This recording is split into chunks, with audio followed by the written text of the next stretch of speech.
of sub-basins in upper riparian states, even though some of the projects planned by upper riparian states might be incomplete in the sub-basins and utilize apparently less.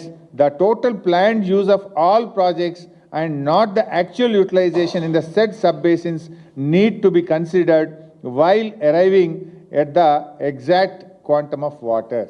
అంటే స్పష్టంగా మహారాష్ట్ర ఏం చెప్తుంది అంటే, ఒకటి కృష్ణానదిలో మా వాటా ఉంది 74 టీఎంసీలు పైన ఆపుకుంటాము, ఒక పాయింట్.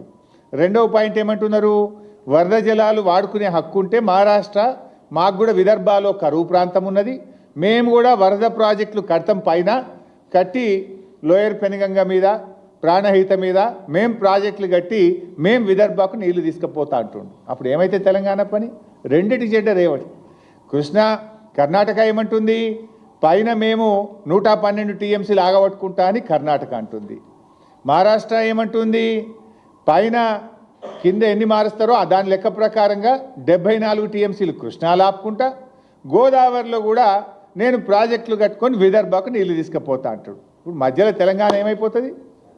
శాండ్విచ్ ఖతమైపోతుంది. అంటే కింద ఇటు ఆంధ్రప్రదేశ్ అటు మహారాష్ట్ర గోదావరి నీళ్ళు తీసుకుపోతామంటుంది, పైన కర్ణాటక మహారాష్ట్ర కృష్ణానది నీళ్ళు ఆపుకుంటామంటున్నారు. రేవంత్ రెడ్డి మొద్దు నిద్రపోతున్నాడు.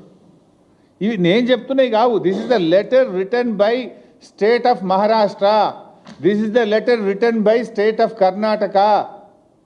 ఇంత స్పష్టంగా ఆయా రాష్ట్ర ప్రభుత్వాలు ముందుకు పోతా ఉంటే మన ప్రభుత్వం మొద్దు నిద్రపోతా ఉందా అని నేను అడుగుతా ఉన్నా.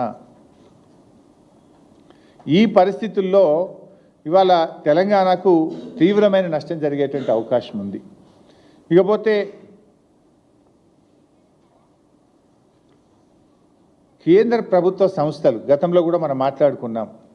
Central water commission, GRMB, Polavaram project authority, అదేవిధంగా ministry of environment and forest. ఈ 4 డిపార్ట్మెంట్లు కూడా గతంలో అసలు ఈ డిపిఆర్ను కన్సిడరే చేయకూడదు